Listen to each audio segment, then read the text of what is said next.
வணக்கமுங்க. ஒரு வாரம் முழுக்க இதே பேச்சு, அலுத்து போச்சு. இதுக்கு ஒரு முற்றுப்புள்ளி வேண்டாமா? முடிவுரை எழுத வேண்டாமா? கூகுளில் தேடினாலும் சரியான விளக்கம் கிடைக்க மாட்டேங்குது. தப்பு தப்பா விளக்கம் சொல்றாங்க. சரி, இப்படி எப்படி பேசலாம் அப்படின்னு எதிர்த்து நிற்கிற சோகால்டு மெஞ்ஞானிகளுக்கு இது தெரியல. சனாதனம்னா என்னன்னு பல பேர் பல விளக்கங்களை கொடுக்குறாங்க. சரியா புரிய வைக்கிற வரைக்கும் இதுக்கு நீங்க முடிவுரை எழுதவே முடியாது.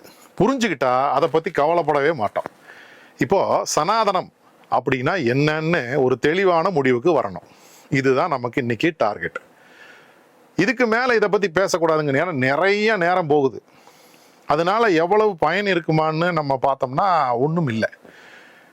இதுல ஒரு ரெண்டு கருத்துக்களை மட்டும் நம்ம மனதில் இருத்தி வச்சுக்கிட்டு அதுக்கு பிறகு இந்த விளக்கத்துக்கு நம்ம வந்தோம்னா சரியா புரியும்.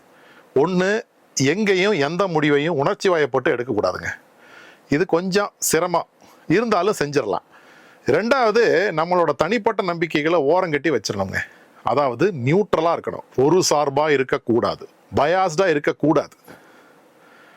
இது ரொம்ப சிரமம். ஆனா இதை செய்யாம நாம எந்த புரிதலுக்கும் வர முடியாது. ஏன் இது சிரமம்னா, நீங்க எல்லா விஷயத்திலையும் பாருங்க, நியூட்ரலா இருந்துட்டீங்க அப்படின்னா நீங்களே கடவுளா மாறிடுவீங்க. எப்படின்னா, திருவள்ளுவர் எப்படி கடவுளை அழைக்கிறாருன்னு பாருங்க. வாலறிவன் அப்படின்னு சொல்லி அழைக்கிறார். ஏன் வாலறிவன் அப்படின்னு சொல்றாரு? அதுக்கு என்ன பொருள் அப்படின்னு பார்த்தா, தூய அறிவே கடவுள், god is nothing but pure சயின்ஸ்ங்கிறாரு. ஏன் அதை சயின்ஸுங்கிறாரு அப்படின்னா, அதுக்கும் அவர் ஒரு காரணத்தை சொல்றாரு. வேண்டுதல் வேண்டாமை இலானடி சேர்ந்தார்க்குன்னு ஒரு குறள்ல வருது. அதாவது கடவுளிடம் விழுந்து வணங்குபவரை கடவுள் இவன் நமக்கு வேண்டப்பட்டவன், நமக்கு சித்தப்பன் பையன், மாம்பையன்னு பார்க்கறது இல்லை. நமக்கு தலை சிறந்த பக்தன் அப்படின்னு கூட நினைக்கிறது இல்லை. இல்லை இவன் மோசமானவன் அப்படின்னும் பார்க்கறது இல்லை. எடுத்துக்காட்டா, நம்ம 10 ரூபா டாக்டர்னு ஒருத்தர் இருந்தாருன்னு கேள்விப்பட்டிருப்பீங்க.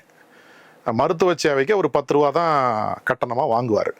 அவர் இறக்கும்போது பொதுமக்கள் எல்லாரும் கதறி அழுதாங்க. அவ்வளவு நல்லவர். ஒரு சோதனைக்காக அவர் ஒரு குவளையில் நீரை வச்சு சூடாக்குறாருன்னு வச்சுக்கோங்களேன், அடுப்பில் வச்சு. இந்த நீரினுடைய கொதிநிலை என்ன?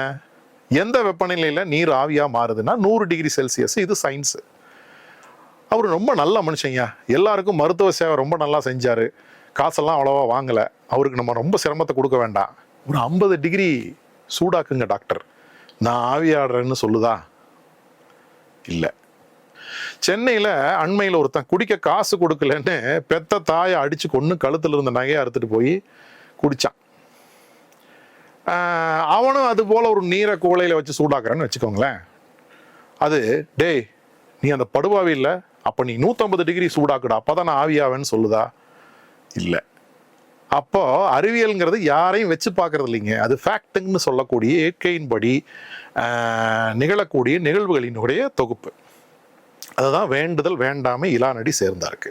ஆக தூய அறிவே கடவுள்னு அவர் சொல்வதற்கான காரணம் இதுதான். அப்படி நீங்க நியூட்ரலா கொஞ்ச நேரத்துக்கு இருந்து இப்ப நான் சொல்றதை நீங்க கேட்டீங்கன்னா இந்த விளக்கம் புரியும். சரி, விளக்கத்துக்கு வருவோம்.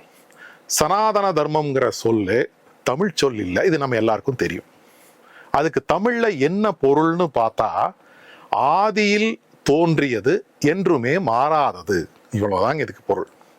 ஆதியில் தோன்றியது என்றுமே மாறாதது என்ன தோணுச்சுன்னு கேட்டா, மனிதனுடைய வாழ்வியல் நெறிமுறைகள், இப்படித்தான் வாழணுங்கிற விதிமுறைகள்னு சொல்றாங்க. அதாவது இது ஏதாவது ஒரு மதத்தை குறிக்குதான்னு கேட்டா இல்லை, இது ஒரு தத்துவம். இதற்கும் இந்து மதத்துக்கும் எந்த நேரடி தொடர்பும் கிடையாது. அப்போ இந்த ஆதியில் தோன்றிய என்றுமே மாறாதுங்கிற அந்த தத்துவம் தான் சனாதன தர்மம்னு பார்த்துட்டோம் இல்லையா? அடுத்த கட்டத்துக்கு வருவோம். இந்து மதம்னா என்ன அப்படின்னு நம்ம பார்க்க வேண்டியிருக்கு. இது கொஞ்சம் சிக்கலான ஒண்ணு. உண்மையில இந்து மதம் என்ற இந்த பெயர் ஆங்கிலேயர்களால் கொடுக்கப்பட்டது. இது நம்ம பெரும்பாலானவர்கள் அறிவார்கள். சிவபெருமானை முழுமுதற் கடவுளாக வழங்கிய சைவம், திருமால் மற்றும் அவருடைய அவதாரங்களை வழிபடக்கூடிய வைணவம், அம்மன் சாமிகளை முதன்மை கடவுளாக கொண்ட சாக்தம், முருகனை வழிபடக்கூடிய கௌமாரம், விநாயக பெருமானை முழுமுதற் கடவுளாக வணங்கக்கூடிய காணாபத்தியம், சூரியனை வழிபடக்கூடிய சௌரம், இது போன்ற மதங்கள் எல்லாம் ஒன்றாக இணைந்து உருவான ஒரு மதமாக இந்து மதம் இன்று இருக்கிறது. ஆக இந்து மதத்தில் ஒவ்வொருவருக்கும் ஒவ்வொரு வழிபாட்டு முறை இருக்கிறது. எடுத்துக்காட்டா சொல்லணும்னா, நம்ம இறைச்சி தீட்டுன்னு கோயிலுக்கு போற நாட்கள்லயும் அந்த மாதங்களில கூட முழுசா புலால் உண்வதை தவிர்க்கிறோம். அதுக்கு முற்றிலும் முரணாக சாமிக்கே ஆடு கோழி வெட்டி படைச்சு வணங்குற முறையும் நம்ம ஊர்ல இருக்குது. அதெல்லாம் அவங்களுடைய நம்பிக்கை, அவருடைய முழுமையான உரிமை அது. மற்றவங்க யாரும் அதுல தலையிட உரிமை இல்லை. ஆடு கோழி வெட்டாதன்னு போட்ட சட்டமே மண்ணை கவிடுச்சு. ஆக இந்த எல்லா வகை இந்து மக்களுக்கும் ஒரே விதி என்பது ஒருபோதுமே பொருந்தாதுங்க. இதை நம்ம யாரும் மறுக்க முடியாது. இங்கேயே எப்படின்னா, வட மாநிலங்களில் இருக்கக்கூடிய வழிபாட்டு முறைகள் முற்றிலும் வேறுபட்ட ஒரு நிலையில இருக்கும். சனாதன தர்மம் என்ற சொல்லுக்கு வர்றோம். அதாங்க இந்த ஆதியில வந்தது என்றுமே மாறாததுங்கிற பொருள் இருக்கு இல்லையா, அது எப்படி வந்திருக்குன்னு பார்த்தா, வடமொழியில் எழுதப்பட்ட பல நூல்களிலிருந்து எடுக்கப்பட்ட ஒரு சாராம்சம். வேத நூல்கள், மனுஸ்மிருதி என்ற பழங்கால விதிகள், இதிகாசங்கள் என்று சொல்லப்படக்கூடிய ராமாயண மகாபாரதம் இவற்றிலிருந்து தருவிக்கப்பட்டதுதான் சனாதன தர்மம் என்ற தத்துவம். அவைகள்லாம் அங்கங்க அதை சொல்லுது. அதில் அன்பு, நேர்மை இதெல்லாம் போதிக்கப்பட்டதாக கருதப்பட்டாலும் பெரும்பாலான கருத்துக்கள் சமத்துவத்துக்கு எதிரானவைகளாக இருக்கின்றன. குறிப்பாக வர்ணாசிரமம் என்னும் கோட்பாடு பிறப்பால் ஒருவனை உயர்ந்தவன், தாழ்ந்தவன், தகுதியற்றவன் என்றெல்லாம் பிரிக்குது. வர்ணாசிரம அடுக்குகளில் மேல் இருக்கக்கூடிய ஒருவருக்கும் கீழ் இருப்பவர்கள் சேவை செய்ய வேண்டும், அவர்கள் அதிலிருந்து வழுவி போக முடியாது என்று கட்டுப்படுத்தக்கூடிய ஒரு கோட்பாடாக அது இருக்குது. இது நம்ம தமிழினத்தினுடைய முன்னெடுப்பான பிறப்புக்கும் எல்லா உயிர்க்கும் அப்படிங்கிற கோட்பாட்டுக்கு நேர் எதிராக இருக்கு. பிறகு பெண்களை சுதந்திரமாக எந்த முடிவையும் வாழ்நாள் முழுவதும் எடுக்கும் உரிமையை அது தடுக்குது. தந்தைக்கு அப்புறம் கணவன், கணவனுக்கு அப்புறம் மகன், இவர்களிடமிருந்து பொருளாதார சுதந்திரம் கூட பெறக்கூடாதுன்னு சொல்லுது. இது நம்ம இந்து மதத்தினுடைய பல்வேறு வகைப்பட்ட மக்களுக்கு இது பொருந்தறதில்லை. ஆக சனாதனம் என்பது இந்து மதத்தை அப்படியே குறிப்பதில்லை. அது அந்த இந்து மதத்தினுடைய ஒரு பிரிவினை குளிர்விப்பது. இன்னொன்று இருக்குதுங்க, இந்த சனாதன தர்மத்தை முழுமையாக ஏற்றுக்கிறேன் என்று சொல்கிற யாராலையும் அதை முழுமையாக செயல்படுத்தவே முடியாது. ஏன்னா ஏற்கனவே பார்த்தது போல இதனுடைய பொருள் ஆதியில் தோன்றியது என்றுமே மாறாததுங்கிறது முற்றிலுமே அபத்தமான ஒன்று. காலம் மாற மாற எல்லாம் மாறிக்கொண்டே வருகிறதுங்க. மாற்றம் ஒன்றே மாறாததுன்னு நம்ம சொல்கிறோம் இல்லையா? ஆக ஆதியில் தோன்றிய அந்த பழக்க வழக்கங்கள், வழிபாட்டு முறைகள் எல்லாம் மாறாமல் இருக்கணும் அப்படின்னா, ஏன் நீங்கள் திருவள்ளுவருக்கு காவி உடை போட்டு பட்டநாமம் எல்லாம் போட்டீங்க? ஒரு சமண புலவர் தானே.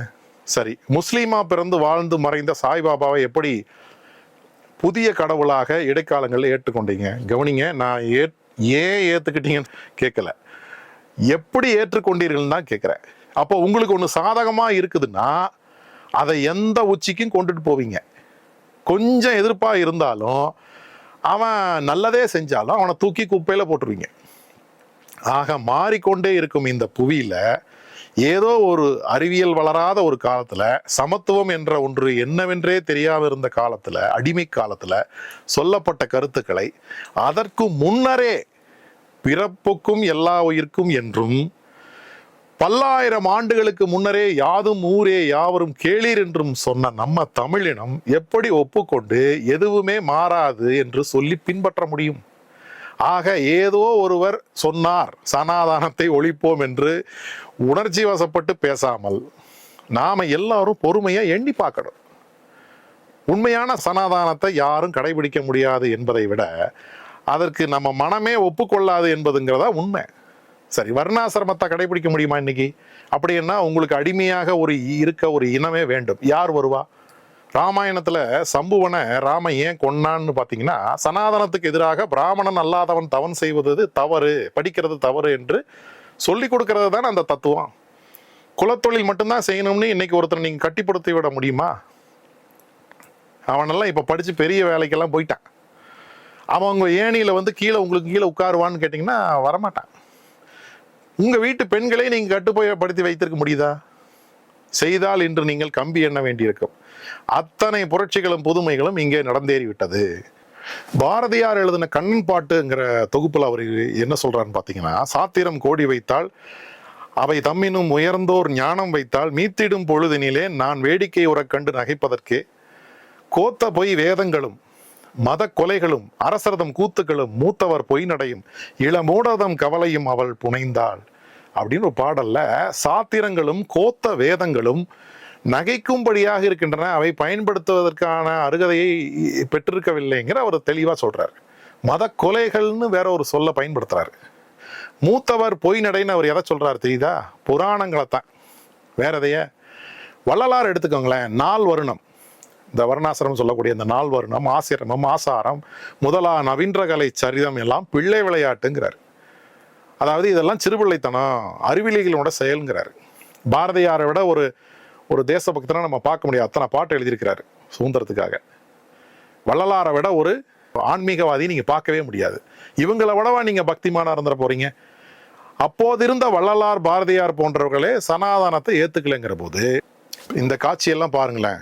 இந்தியாவில் மொத்த மக்கள் தொகையில கிட்டத்தட்ட 3 விழுக்காடு குழந்தைகள் போதிய ஊட்டச்சத்து இல்லாமல் இறந்து போறாங்க.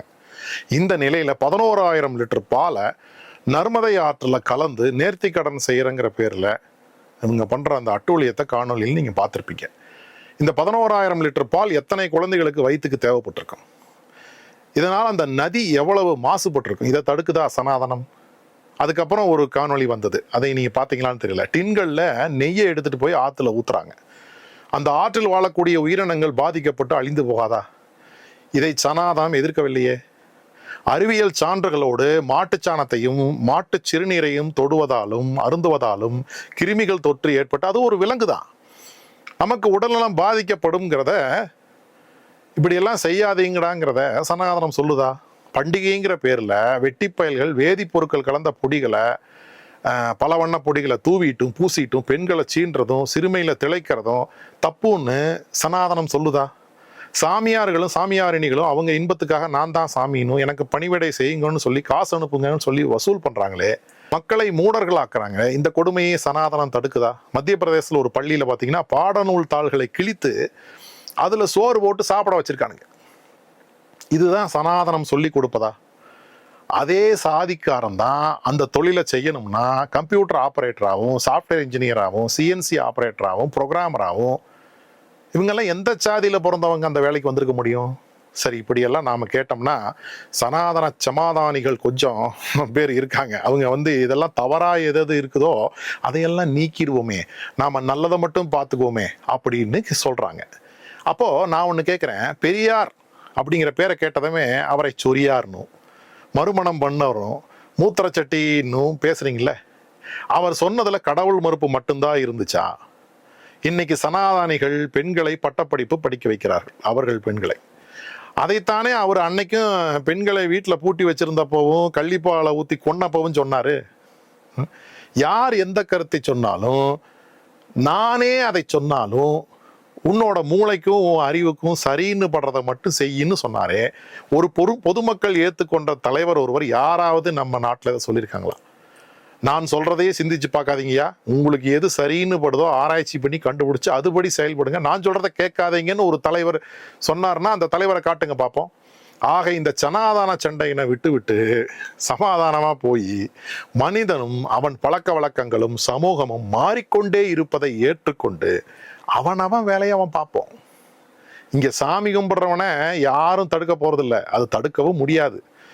யார் என்ன கருத்தை சொன்னாலும் அதை கண்ணை மூடிக்கிட்டு போய் செவுத்துல முட்டுற மாதிரி மண்டையை புண்ணாக்கிக்காம உணர்ச்சி வசப்பட்டு எதிர்வினை ஆற்றாம அது என்ன நோக்கத்துக்காக சொல்லப்பட்டது என்பதை புரிஞ்சு தெளிவான விளக்கம் கொடுங்க. இதுல என்ன தப்பு இருக்கு? அதை விடுத்துட்டு அவன் தலைக்கு 1000 பொற்காசு என்றால் ஏன் சொல்லவன் வெட்ட மாட்டானாமா? சொல்றவனே வெட்ட வேண்டியதானே. அவன் இன்னொருத்தன் போய் அதை வெட்டிட்டு போய் கொடுப்பானா, அவனுக்கு அது காசு கொடுப்பானா? அதுக்குன்னு பிறந்த வேலைக்காரன் வேணும் இவங்களுக்கு. நீ என்னதான் செய்வ? சொந்தமா கழிப்பறைக்காவது போவியா? இல்ல அடுத்தவன் அதை சரி விடுங்க உணர்ச்சி வசப்படாதேன்னு சொல்லிட்டு நானும் உணர்ச்சி வசப்படுறேன். எல்லாரும் மகிழ்ச்சியா இருப்போம். பிறப்பால மட்டும் கிடையாது, எல்லாவற்றிலும் அனைவரும் சமம் என்பதை கூறிக்கொண்டு இப்போதைக்கு உங்கள் அனைவரிடமிருந்து உத்தரவு வாங்கிக்கிறேங்க. நன்றி, வணக்கம்.